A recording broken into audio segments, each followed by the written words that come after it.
I'm unstoppable. Forget your defense, nothing but an obstacle. Run it back, switch it up, call it audible. Serving up them Hail Marys till the game over with the showstopper. So hot, you gotta blow on it. I said I'll huff and I'll puff, then I'll pass to my left while I'm looking to my right. Hit him right in the chest. It be looking like magic. Better give me the throne. I ain't talking about Patrick, but I rep my home. I'm never at the end of my zone. I'm bad to the bone. Eating up these pig skins like they chicharrones. And you a douche cabron. Mira, mira at the mirror on the wall. I'm the greatest of them all. They gon' put me in the hall. Your name is only written in a bathroom stall. Quit your stalling and make a play. My drive too long. Pop the clutch, I don't pump the brakes. I know what it takes to gain the muscle, get rugged. These butterfingers be fumbling. Squash the scrimmage and rub it in Robitussin. How I give them concussion. They see in double, they rushing and pass the shovel. The dirt and rubble, I bury them under it. Stay in your huddle and get 10 yards back. Never turn your back. I'ma pull your flag. I go full contact. Out punch, out kick like a shotgun blast on one out snap. It's a fact that I'm unstoppable. Forget your defense, nothing but an obstacle. Run it back, switch it up, calling audible. Serving up them Hail Marys till the... Whoa. Here we are. What's up? It is the Horseshoe Mob podcast. We are back for another episode of the Horseshoe Mob. Here with my boys tonight, Josh Sr. and Ryan. Gentlemen, what is going on? How are y'all doing? I'm doing better. Awesome. I was sick for about 2 weeks. We missed you for a few episodes there, Ryan. We're glad to have you back, though. Yeah, appreciate it. Josh, how you feeling, man? Yeah, I'm getting sick myself, but I'm feeling better, man. Things happen, the weather changing, and people got snow in places, and we don't have it here, thank God. But I managed to get to working back home, so we can talk about this new signing we got. But other than that, I'm great. There we go. Yeah, we got a little bit of snow today, about a half an inch. Okay. And then it melted by like 10 o'clock. So that's kind of the story in our neck of the woods. By 10 it was done. And then the roads were clear, and we just went and got some dinner and came home, and here we are. All right, lots to talk about today, fellas. Colts have a new defensive coordinator. We will talk about, is he the guy? What needs to happen for him to not have a repeat of what I think the Colts fans have a lasting memory of what Lou Anarumo previously was, like in most of his current history, which is fair. But we should really sit down and say, is this really the right hire? And that's what we're going to talk about today. But before we get started, Stacy, how's it going? How are you? Of course, as always, fanbattlesport.com, where you can get the latest and greatest from the AFC South, including, of course, our Colts, the Texans, who still can't get out of the divisional round, the Titans, who still love Mayo, have the number one pick and don't know what to do with it, and the Jaguars, who like to not hire good coaches still. It becomes a trend. Get the latest and greatest from each show. Listen to the latest episodes. Read articles from all of us. FanBattleSports.com. Of course, if you're interested in starting your own show, visit the contact us link. Fill out your information. Let us know. You can have a beautiful setup just like this. FanBattleSports.com. Also, follow us on Twitter at Horseshoe Mob. Follow us on TikTok, Horseshoe Mob. We are back. We have not left. We were gone for 12 hours, but we have returned. So follow us on TikTok. And of course, like, comment, subscribe, do all those fun things. Help us grow the channel. We really appreciate it. And so, yeah, let's go ahead and start with some comments here. Hey, guys, Happy New Year. Oh, I see what you did there, Treat. Very, very good. Like Happy New Year to you, too. Hey, Josh, Sharish, and Ryan. I like the hire. So do we. And we will, well, I don't want to speak for everybody, but I think feelings are the same. So I'm just assuming. But let's dig right into it. Of course, the Colts have a new defensive coordinator. Lou Anarumo, former defensive coordinator of the Cincinnati Bengals. I do want to kind of dive into this a little bit more, but on its surface, what are your initial reactions? What are your initial thoughts?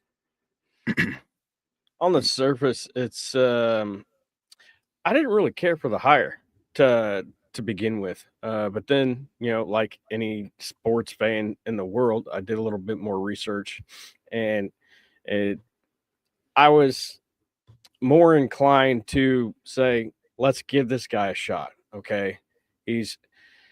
on the surface, you will see this guy as a type of a culture shift for that defense, and a defense that really needs that type of culture shift. There is going to be accountability on that defense massively, because that is what he expects from his team. Now, if you want to look at his past season, I get it, but he had. If we want to get back to it, Jesse Bates, he walked in free agency. That was his number one nickelback. And if you know anything about Anarumo, he really keys in on his on his nickelbacks. But he walked in the 20 after the 2022 postseason. So that really changed everything about the coordination of his back end, which dictated the way he was going to deploy his linebackers, which also impacted the aggressiveness and disguises of his pressure packages. But it just fell apart this season with it really just fell apart like a lawn chair folding. And it's what the Colts risked all season last season by not bringing in a difference maker safety for Bradley. So it's kind of the same thing.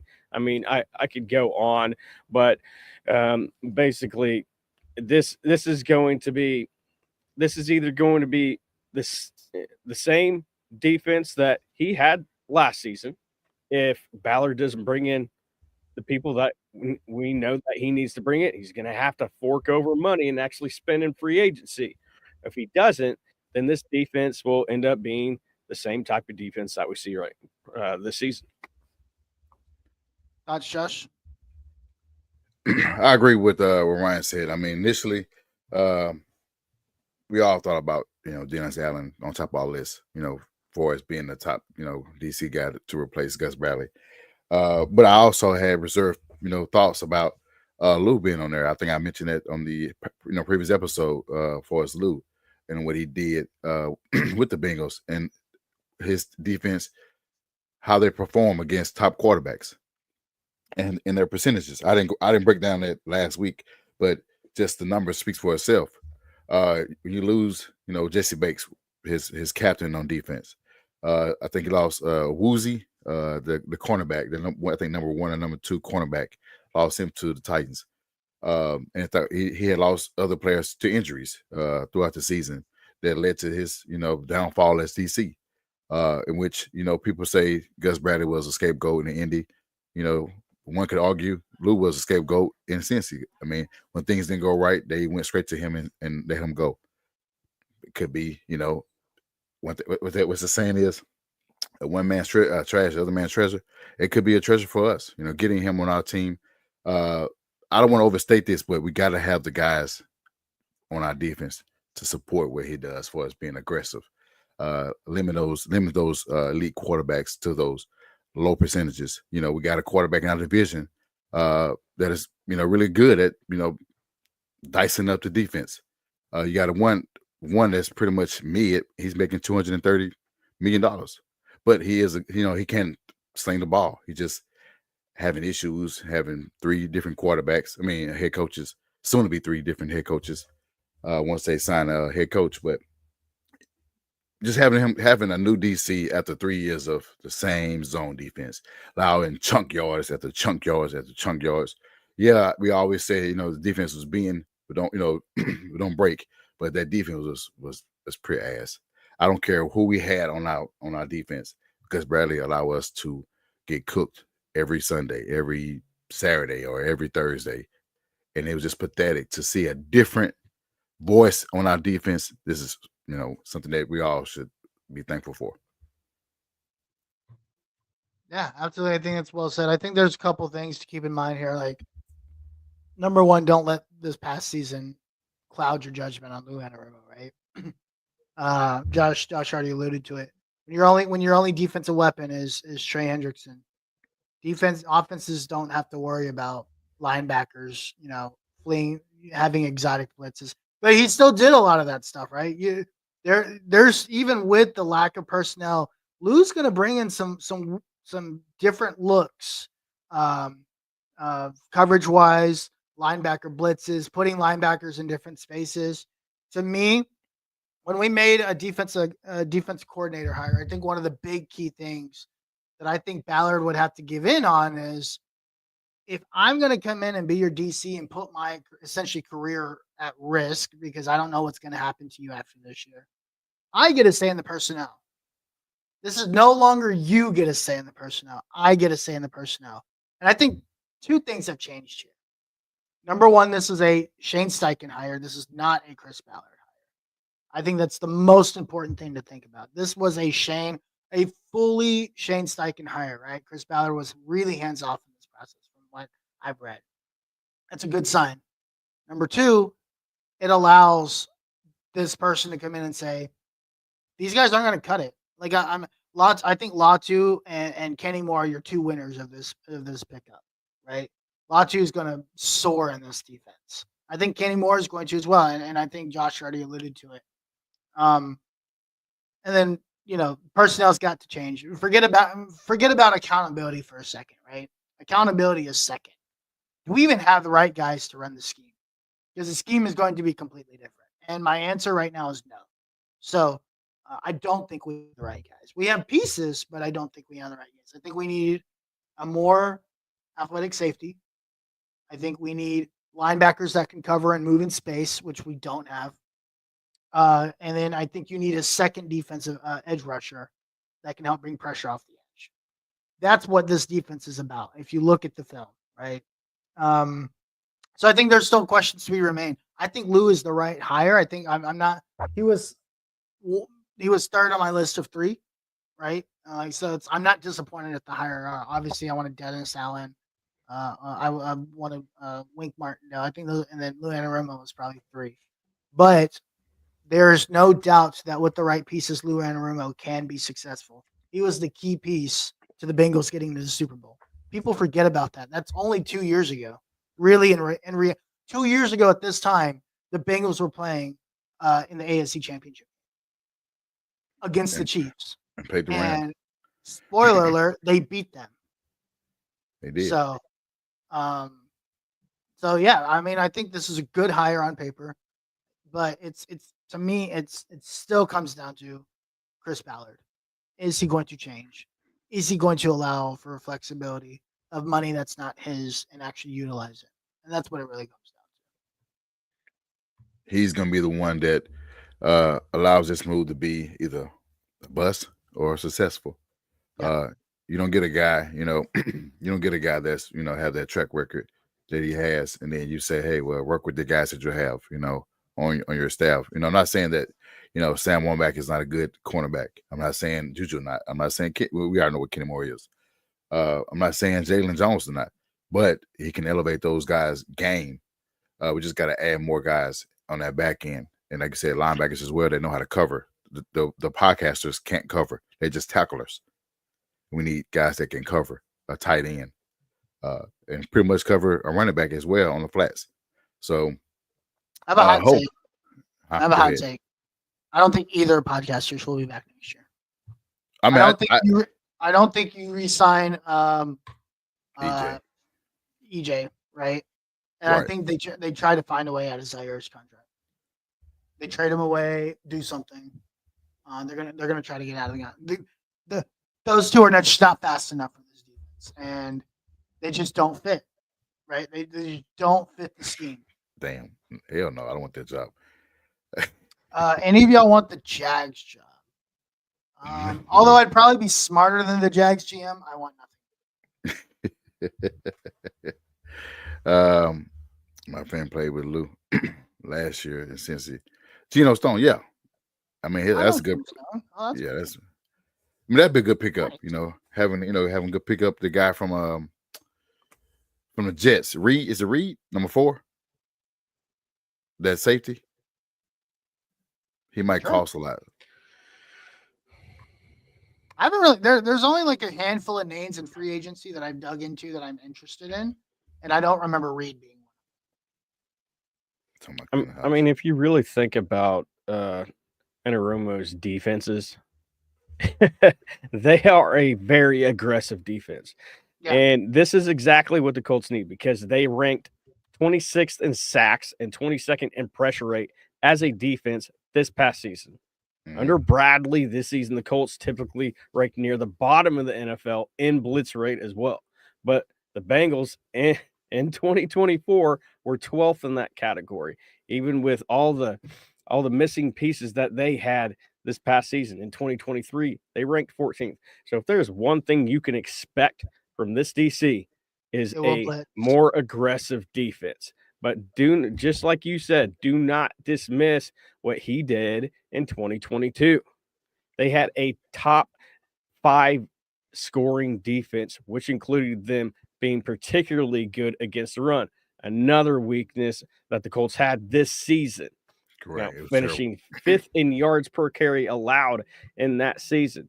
You know what? Another player that they had to let go was DJ Reader. He ended up going to the Lions. That was another key piece that the Bengals lost. So he was really dealing with a team that just lost plentiful of good players on that defense, and he was just trying to make the pieces fit, and they just didn't have the pieces this year.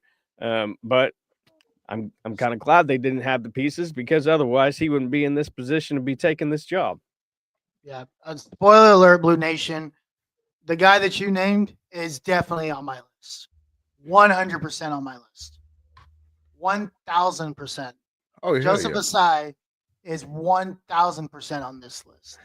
You talk about a guy that can get after the quarterback, Joseph Asai. I love Joseph Asai.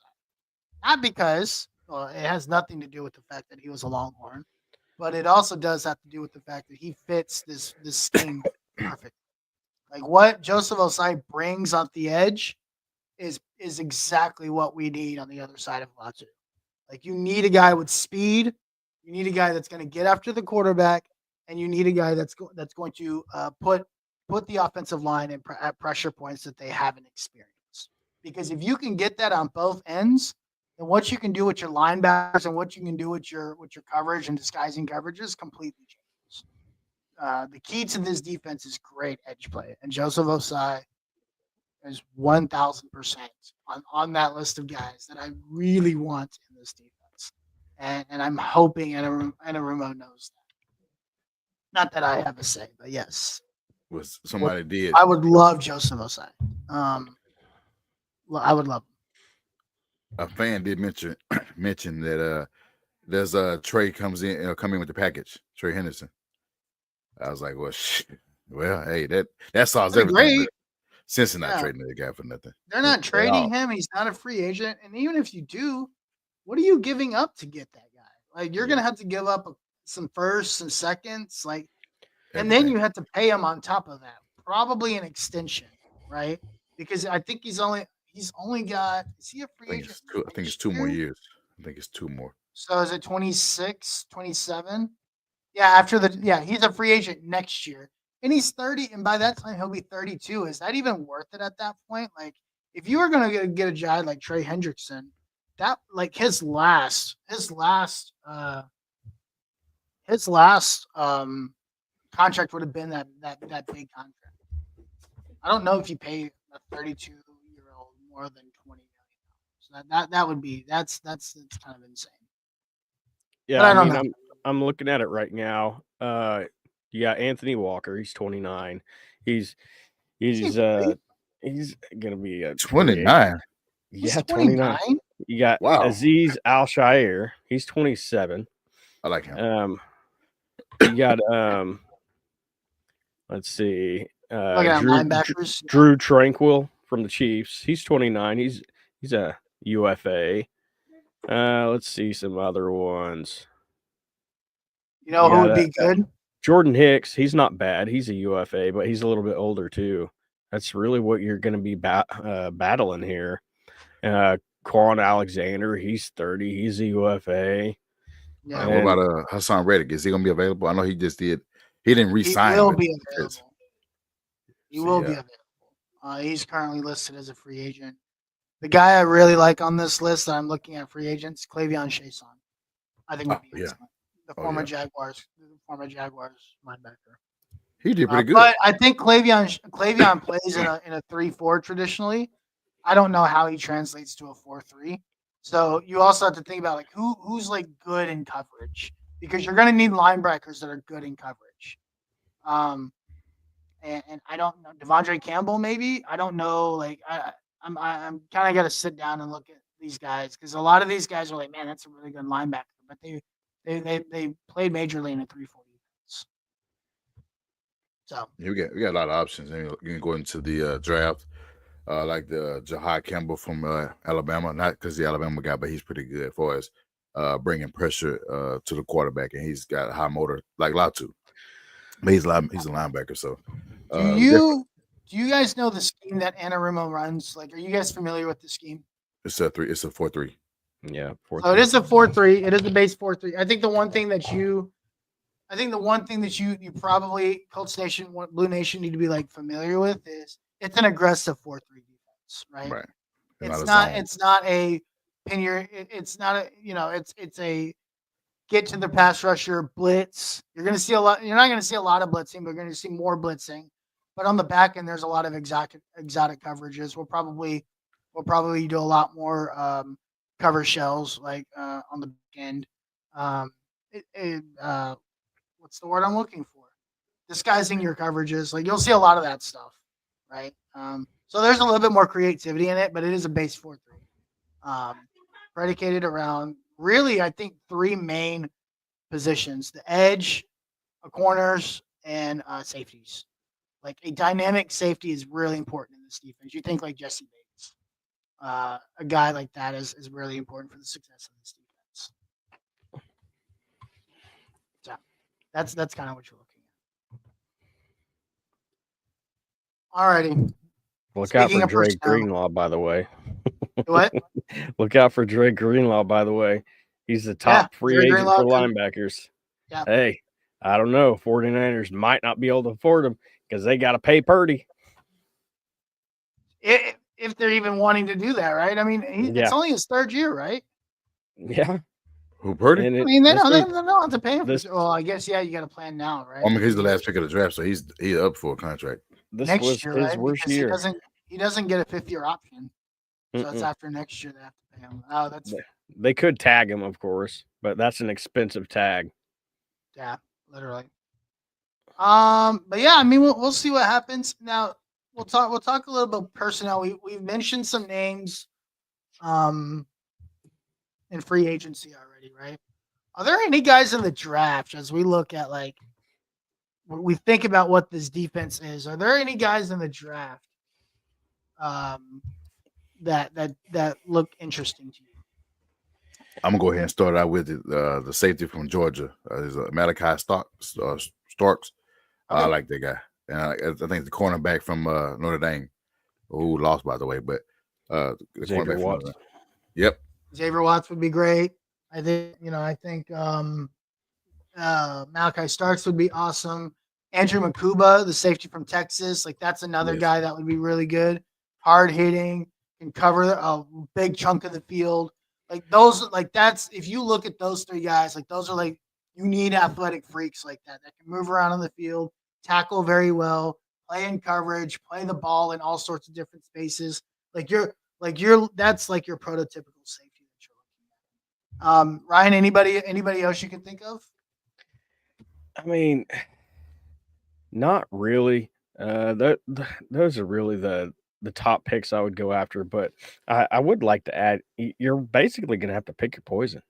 Yeah. Do you want that tight end, Tyler Warren? Basically, that's going to be it. I mean, when he in his last game against Notre Dame, you could see how just monstrous he was, especially on the freaking yak. He just gets after it. And it's 100% every single play. I didn't see him take off anything. Or are you going to go after Malachi Starks? Also a need. You're going to have to pick your poison here. And I really hope that the Colts organization and Chris Ballard as a whole do their due diligence, because do not screw this up. Because if you pick the wrong player or you trade back like you do in every single draft, you're going to set the Colts back again. No, we ain't trading back. And we can't do that. Oh, we're not trading back. No. We're not trading back. Never I say can tell never you with that. that boy. I mean, he didn't do it last Fair year. enough. He didn't do it last year, but I get what you're saying. You just never know to accrue more picks. I would say this here. I know you say pick your poison. It's gonna be tough. I guess we would just depending on what the 13 other teams ahead of us, what they do. If they do pick Tyler Warren, then we have no choice but to get a defensive player. But if he's there, I know a lot of people saying go offense, but you got to see it right now that's wants his guy. He wants his guy that he can groom on defense. It's hard. It's hard to go against that. We went defense last year with Latu. They possibly could do it again. But I think if Tyler Warren on there, I think it's hard to mess that up. It's hard. I mean, the Raiders didn't even need Brock Bowers, but look what happened. Yeah. Caleb Downs is not eligible this year, right? No. Caleb Downs doesn't come out until next year. He's just a sophomore, right? Yeah, he's a sophomore. Yeah, one more year. I mean, really, what you could end up doing is like let's say at spot 11, that somebody takes Tyler Warren, right? Well, in the second round, you could actually go after Fannin from Bowling Green, get Malachi 100%. Starks, because I like Fannin too, but I just like Tyler Warren more. Man, he gets after it. The Texas Longhorns got a good tight end as well too. I was gonna say, man, I want two Longhorn, but we finally got some talent that we could throw out there. Gunnar Helm would be awesome in this offense. Just saying, he's already played in it. A very similar offense, in an offense where Anthony Richardson needs a tight end. Gunnar Helm would come in it. It doesn't matter. You can get Helm, you can get Fannin, you can get Tyler Warren. They would instantly be the best tight end. I don't know. Nobody's gonna. You're not gonna convince me anything else, right? You cannot. I mean, there's also Mitchell Evans from Notre Dame. He's okay. Yeah. I mean, he's solid. He missed a year last season because he tore his ACL. But they also weren't in a passing offense this season. So I mean, you could go many different options. There's probably so 5 really good tight ends in this draft in the first round that are probably, first to second round comparable. Here's what I would say about Tyler Warren that separates him from everyone else. If Tyler Warren is there at 13, I think you have to take him. Yeah, it's kind of hard not to. Yeah. You can, if you listen, Chris. If you pass on Tyler Warren and he's there, turn your keys in, bro. And I don't use the word generational talent a lot.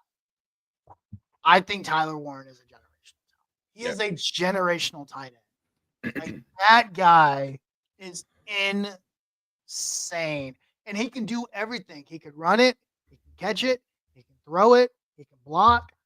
You're getting everything that you need in one position.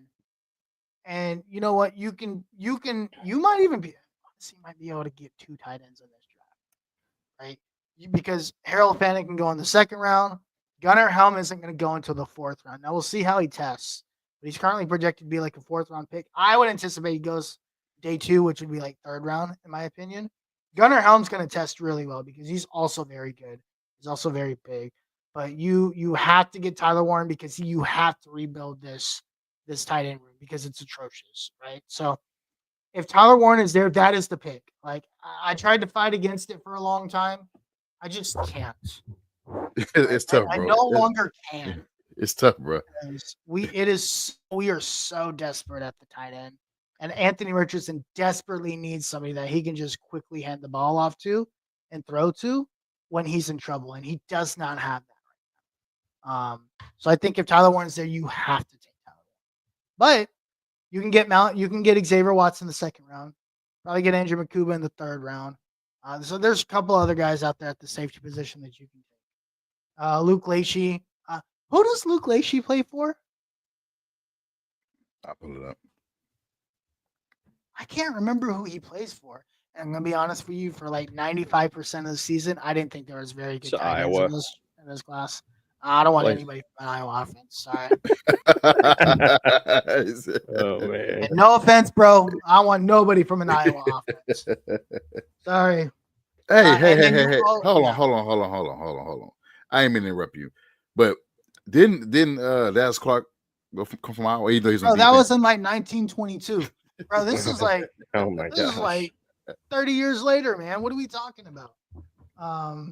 But no, I don't want anybody. If you're not an offensive lineman, don't care. But this is another position of need. You need a backup. You need a backup running back. I have now convinced myself that Quinshawn Judkins is our guy. A guy from After last Ohio night- State? Hell yeah. From Ohio State. That would be the perfect backup. He is basically JT, but can catch. And he's a need. guy that can hit the hole. And JT's really good. He's a really patient runner, but he's going to hit that hole immediately. And I think that's when you talk about the backup running back position and bringing more dynamics to a position. I think Quinshawn Judkins would be great. I think Travion Hendrick, all these guys, Cam Scatterboo, like this running back class is so deep. There's one thing I don't agree with when it comes down to Cam. I don't think you get that type of guy add him to your team because he's more of a starter. He's a bruiser. He's a bruiser, but he can also catch out of the backfield, which is something we saw that against Texas. Yeah. Yeah, we didn't need to bring that up. All right? When you're down by 80, you got to start throwing the damn ball, even if it's your halfback. Okay? Yeah, even if your running back wants to be a quarterback. Yeah, I mean, whatever. Like when desperate times calls for desperate measures, you do what you can, and that's what Cam did. Shout out to Cam Scatterboo. But yeah, I think that's somebody else that we need to address is running backup running. Oh, George Kittle went to Iowa. Yeah, he did. Yeah, like again, like 30 years ago. I was like, it's probably like 10 years ago. It's still Laporta. Hey. Yeah. See. Okay, let's move on, gentlemen. We're getting way past the topic now. I don't know what we're doing here. We're getting a little too far into this. We're getting a more recent. Fantasy football draft here. Going back to personnel, is there anybody else from a defensive perspective? I don't know if you guys know names or positions. Any other positions you think we could address in the draft? There's one more position where I think we can take somebody, third to fifth round that I think would help this team out significantly. I mentioned linebacker Jahai Campbell. I know you guys got some good linebackers as well over there in Texas, and I know I've seen with not this year. Notre Dame I've seen Notre Dame got good linebackers as well too. I think next year we'll have some good linebackers. You might get an undrafted guy from Texas at linebacker, David Binda, but he's small, he's undersized. He's more of a special teams guy in the NFL. There is somebody, I'm curious to hear what you have, Ryan. There is somebody else I do like at linebacker, but I'm curious to hear what you're going to say. Look at this right here. I mean, oh my gosh. Yeah. Okay, we get it, Chad. Iowa has tight ends. It's their only form of offense that they don't use. I'm sorry. I'm bad. I mean, another Chad really name. Man, y'all really coming after me. I'm the host, man. I'm the one that's sets the tone here, not the chat. Yes, sir. Another name that I would throw out there is cornerback out of Notre Dame. He got injured earlier in the season, Benjamin Morrison. He was their best cornerback on the field. And then you also from Ohio State, you have Denzel Burke, another cornerback. And I personally and if you want to throw this out there, since we are on Iowa, Sebastian Castro. I mean, well, that's defense, right? Yeah, they got good defense. Hey, defense. Iowa's got a good defense, man. Iowa's got a good defense. I'll take defender. Listen, offensive lineman and defense, and I guess tight ends because they're all in this weird tight end factory. Now everybody went to Iowa if they were a tight end. But no, I do like the Morrison pick. When did he get hurt? Because that dude was that. Listen, if they had him, and by the way, don't you do it? Why? Why did Notre Dame go man to man? Why did they go man to man on Jeremiah Smith? Like what were they thinking? First of all, Benjamin Morrison got injured in week 7 against Stanford. Go ahead was and that long ago? address that. Yeah, it was a hip injury. Jeez. And why did they go man? Especially in the last play.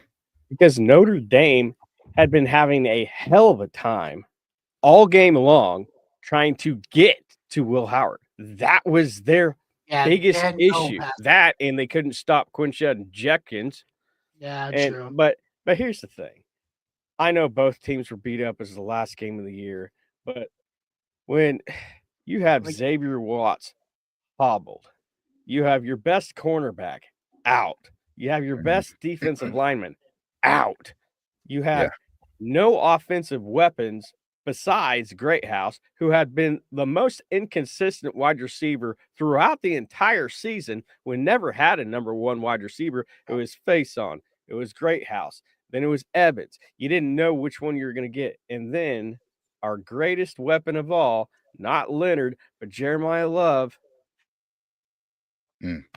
4 carries, like 5 yards. That was weird too. How did that dude only have 4 carries? It's just like every game, man. When you run this type of run first offense and you get behind 21-7, 28-7, you can't be running the ball like that. You know, they obviously knew that Leonard was going to get that yardage, but during the entire second quarter, I don't know what happened to Leonard, but he completely disappeared once he was thrown up on the sideline.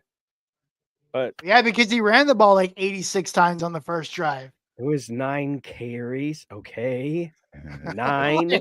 He ran like they ran 18 plays and 50% of them was him running up the middle trying to get a first down. This is my problem. It's not that those guys were injured. It's like I get that, right?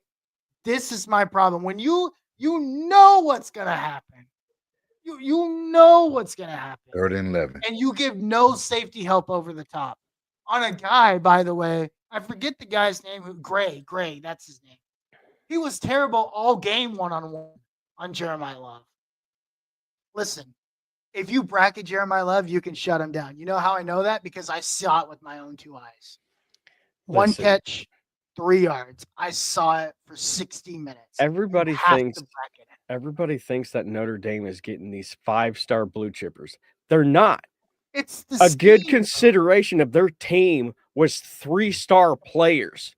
Great. Was it really? A 3-star Notre Dame player. was like really good at recruiting.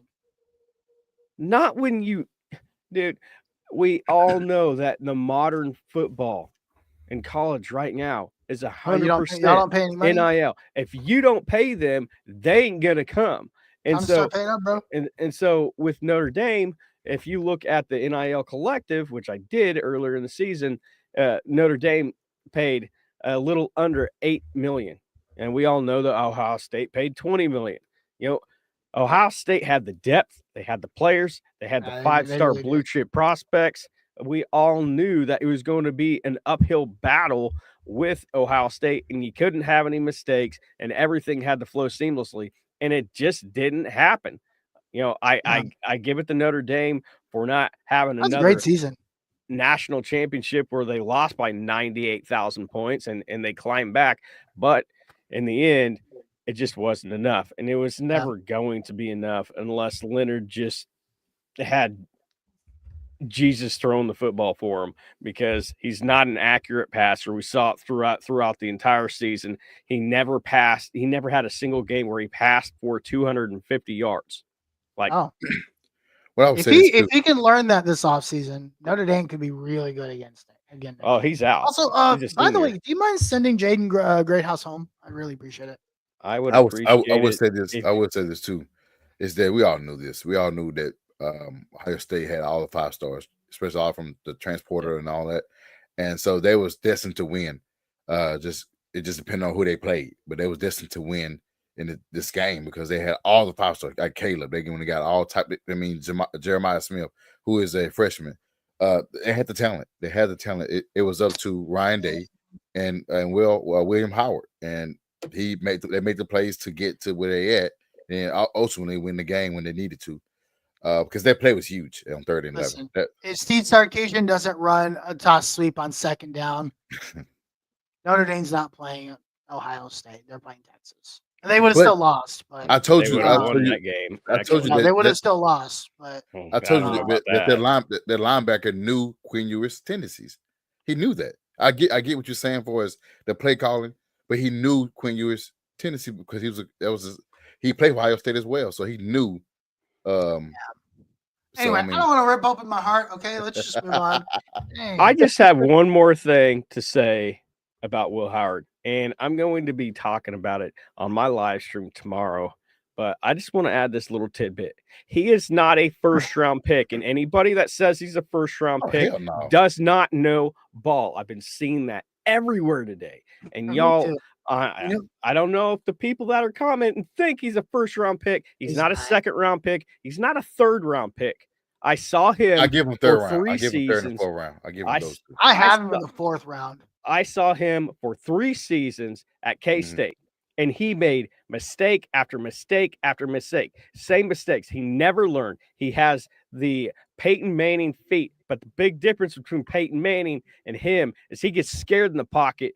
And guess what? In the NFL, you're not going to have the Ohio State wide receivers, tight ends. You're not going to have this dual going threat one-on-one on sitting 3rd in down the backfield with you. You're not going to have all of these players to be able to mask your mistakes, and that's the big difference between K-State and Ohio State. K-State has 3-star players on their roster, and we all know what Ohio State plays.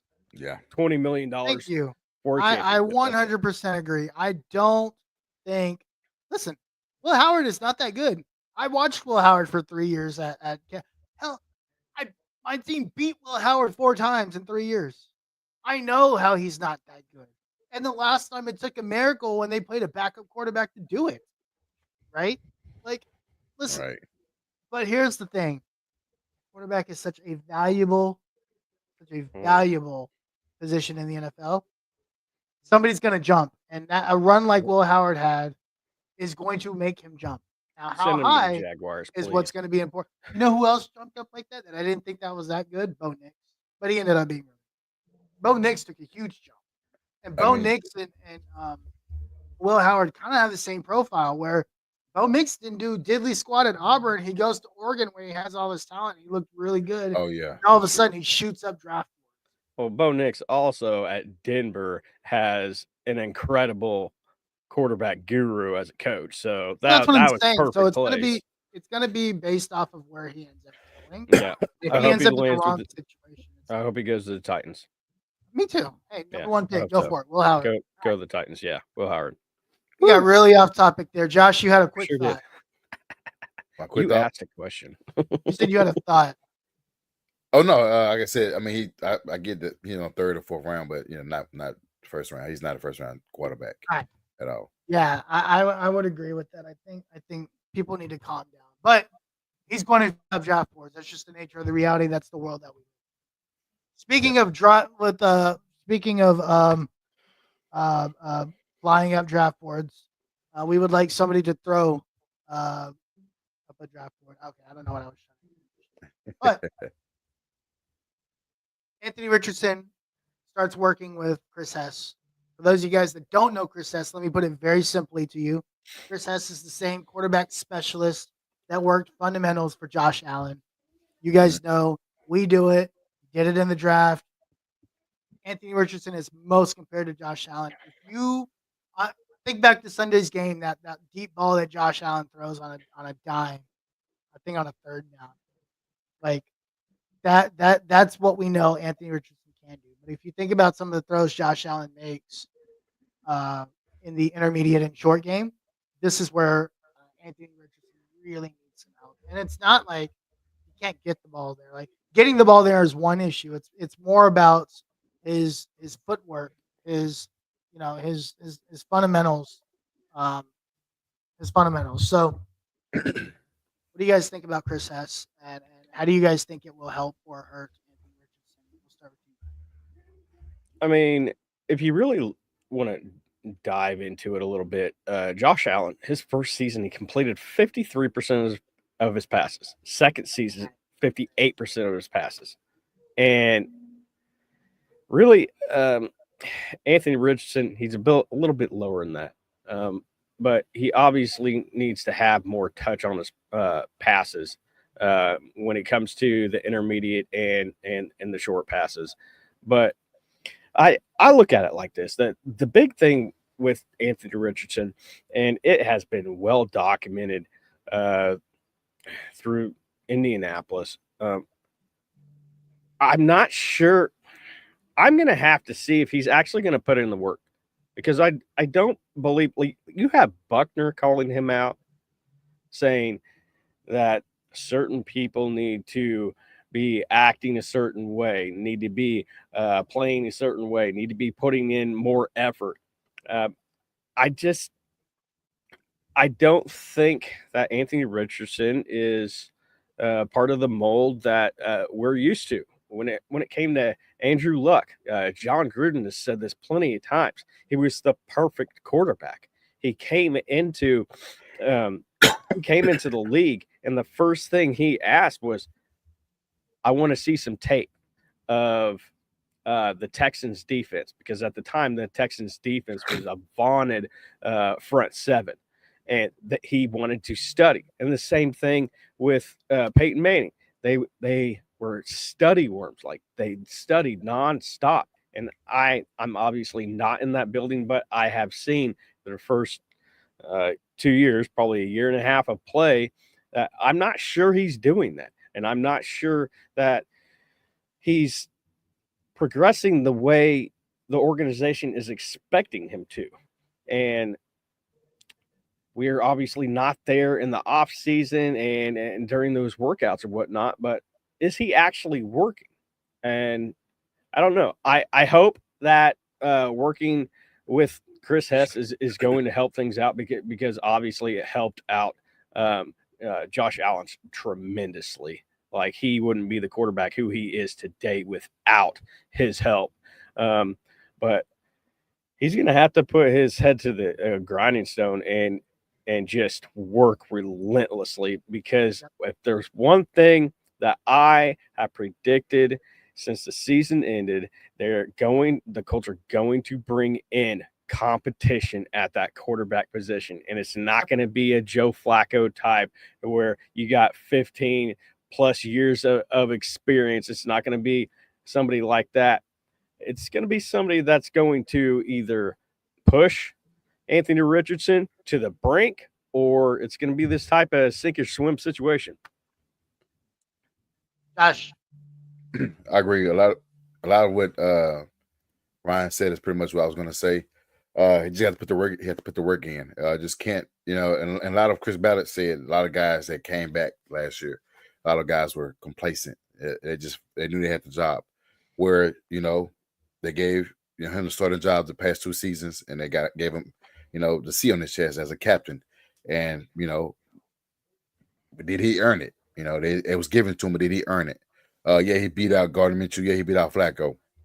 But like Ryan said, bring in competition to push him to be better. If he's going to be our franchise guy, or push him to be out the door to get a new guy, or the guy that replaces him that's already in the building. Who knows that? But we need the competition, because he possibly is complacent. Having said, Chris Hess will assist in his throwing motion to help him be more accurate, because he's not an accurate quarterback. Far as the previous quarterbacks we had, those are pro quarterbacks. And I think a lot of quarterbacks coming out now are mobile, can run for the first down. As you saw in the championship game, both quarterbacks were running. And so a lot of quarterbacks are mobile. They're going to run. You want the guys that throw 200 to 300 yards a game. That's not really where we at anymore, like we were 4 or 5 years ago with Aaron Rodgers, Tom Brady. Everybody, was throwing for 300, 400 a game. That's not where we at now. But having a young guy that's 22 years old, he have to be taught. Yeah, he did get called out by Kenny Moore. He got called out by Buckner, list other guys for his work ethic. He got to put the work in. If he wants to work out with Hess, he has to go, travel to Hess and work out, put all the hours in and learn his throwing motion. redo that, his mechanics, to be a better accurate quarterback. But the thing we didn't mention is he got to be healthy. He got to be on the field, and able to play 17 games. Otherwise, we're just wasting our time and possibly have to get another quarterback that's going to be able to play 17 games and perform at a high level. Not greatness, but at a high level for Colts football. Yeah. Don't worry, if this doesn't work out, bro, Arch Manning's coming back to town. Don't worry about it. I mean, there's 2 years left on his contract, so I mean, I know Arch will be all of the Arch will Colts be at Texas community for 2 years. wants We're good. Arch Manning. Like, Yeah. I Arch will be want at- Arch Manning. I haven't seen him Good. play very many snaps in college, Yeah. but yeah, Right. The timeline is perfect. Arch will be at Texas for 2 more years. Anthony Richardson has 2 more years on his contract. That's right. Yeah, just a couple comments here real quick that I just curious about. Yeah, we sucked at the quarterback position. Yeah. I mean, All right. besides the Phillip Rivers year, which even was like a roller coaster, it's been kind of abysmal. No. No.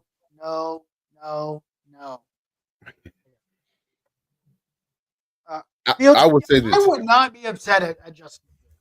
I actually would not be upset at Justin Fields. I think this is one of those options where it's like bring in a guy that's younger, who's actually going to push you, who's now been in a organization that knows how to prepare, that has a regiment, that has a structure that's going to force Anthony Richardson to have some true competition.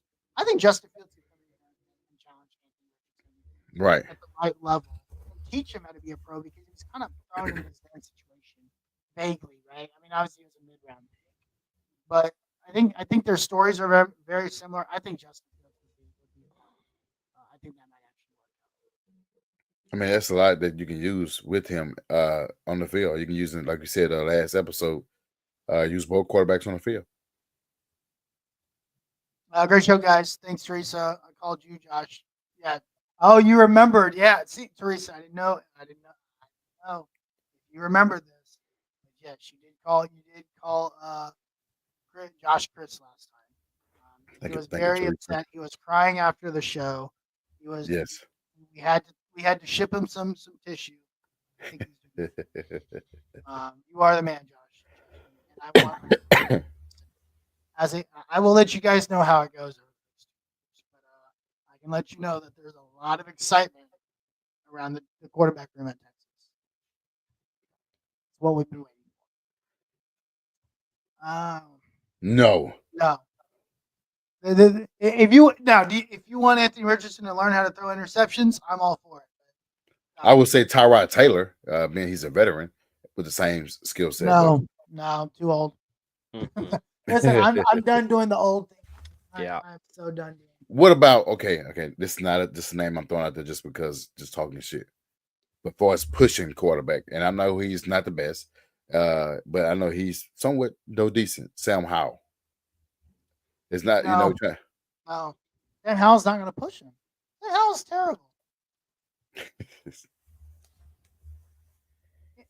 we're talking about guys that are going to push him, we need guys that are actually going to like make him like sweat, like honestly. And Justin Fields, Sam Darnold, these are guys that are going to make him sweat. Like, yeah. There's only 2 guys I can see on this free agency list. Yeah. And it's Justin Fields. And that's what you go draft a young guy. Right? You go draft like Jackson. Oh, so Lebs as a backup. Listen here, Mayo boy, Michael. Shout out to Michael Newsom. Go drink some whiskey, my guy. We don't need your interception. We don't need your interception. But yeah, I think I think you need somebody like that, and then a Jackson Dart in the draft. Yeah, I like Jackson Dart.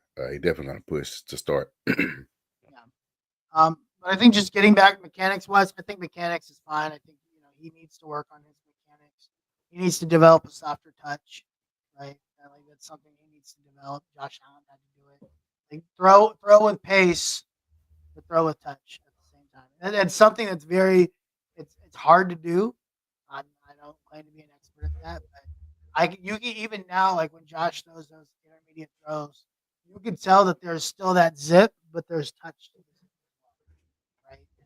And if you can get that, I think you're Oh, fine. I think for me, regardless, and Ryan touched on it, you got to stay healthy. You have to play 17 games this year. yep. No excuse. There's no tapping out. There's no tiredness. There's no, I have to go to the bathroom. Go to the bathroom before the game. I don't want to see no stuff. Right? Obviously, emergencies happen. I'm joking, but he's played less than 50% of all potential starts in his first 2 years. That's not like that as your franchise quarterback is not. And Teresa, real quick, are y'all going to be on Thursday after the DCS conference? No, I just checked my schedule and I have a couple meetings, so I won't be. We probably do maybe a short YouTube short, but as far as having an episode, probably not. Yeah, Teresa, just go to our YouTube. I'm sure Josh will post a short or something along those lines. If we need to do an emergency pod like this weekend or something, we can do that. Or we'll just break it down next week. I don't think any of us are available to do that, unfortunately.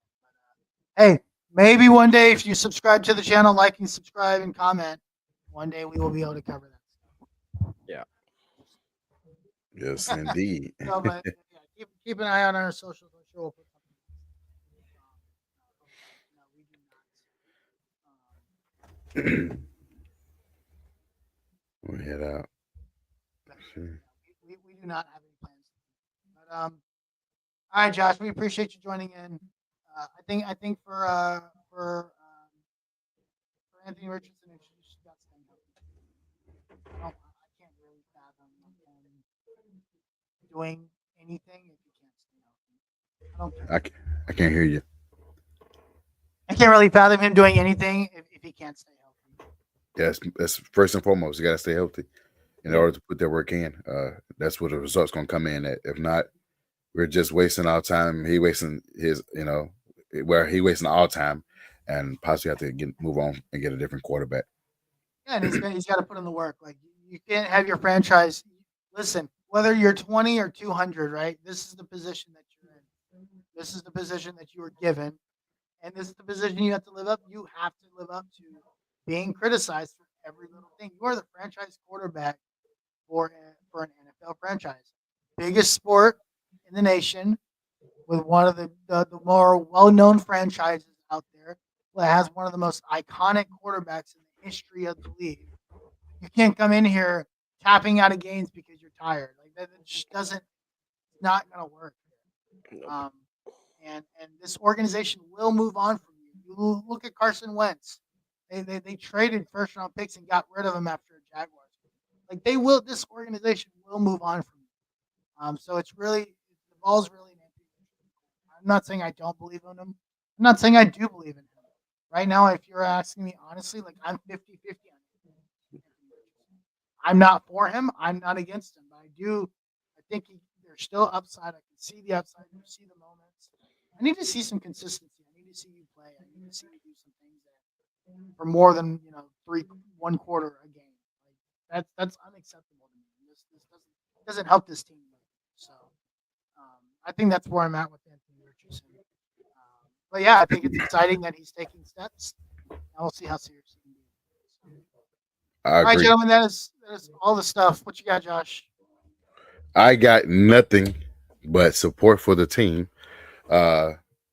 Hopefully, with our GM, led by our GM, that he does what he does for us building the defense for his new toy in DC, and then help out his quarterback after working out with his throwing specialist, get him a tight end if he's there, Tyler Warren, and keep building this team until the team that we thought it would be, and from 2018 up until now, should be a team that should be contending.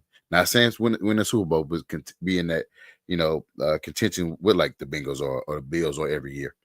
But right now we're still chopping wood. At minimum, we should be winning the division. Yeah. More than 0 times. Yeah. being in the playoffs more than once, right? I watched the Texans on Saturday. Nothing about them scares me. It still doesn't scare me, right? That team can be had. That team was had twice, and we just couldn't finish the job. So this division is the worst division in the league for a reason. Maybe second. There's not any good teams in this division. Don't let the Houston Texans beating up on bad teams fool you.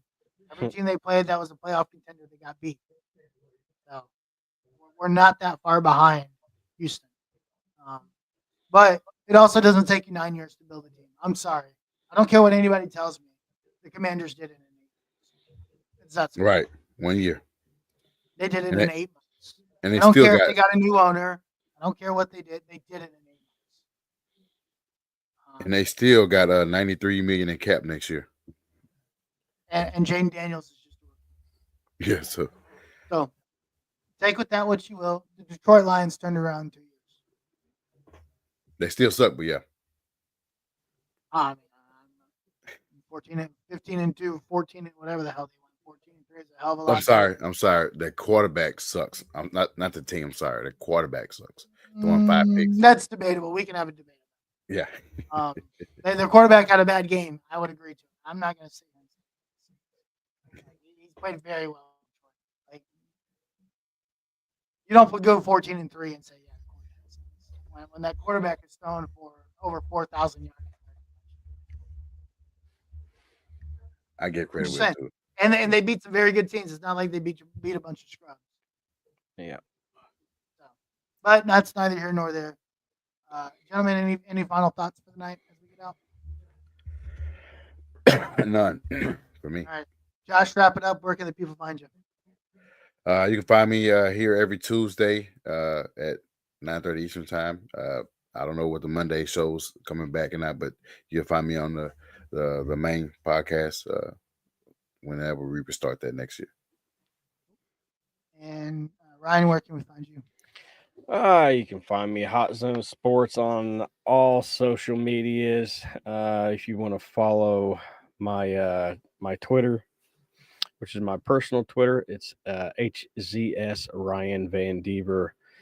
And if you are not doing anything tomorrow, go ahead and tune into my podcast. Me and my son are going to be doing a live stream tomorrow at 7 p.m. Central Standard Time, covering all of the divisional games that happened over the weekend and the college football playoff championship, along with a lot of NFL coaching carousel news that's been going on. Just a little sneak peek. Deion Sanders. Hey. So go ahead and tune in on Facebook. We're going to be live streaming on Facebook, Twitter. I can't get YouTube up because my streaming service apparently doesn't want to work. I'm not going to call them out. Nope. I'm going to do it. That's at Hot Zone Sports, correct? That is correct. Hot Zone Sports. You guys go follow Ryan. He will be live tomorrow at 7 p.m. with his son. I'll break down all the playoffs.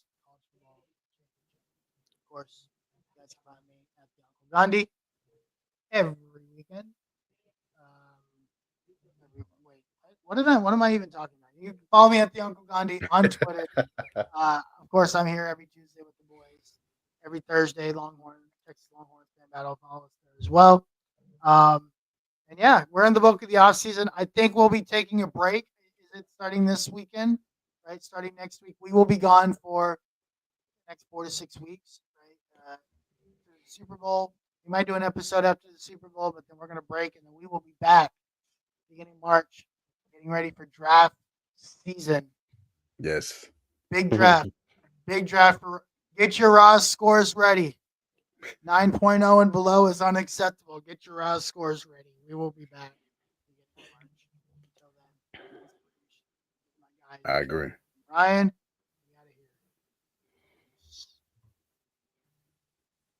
On 1 house snap, it's a fact that I'm unstoppable. Forget your defense, nothing but an obstacle.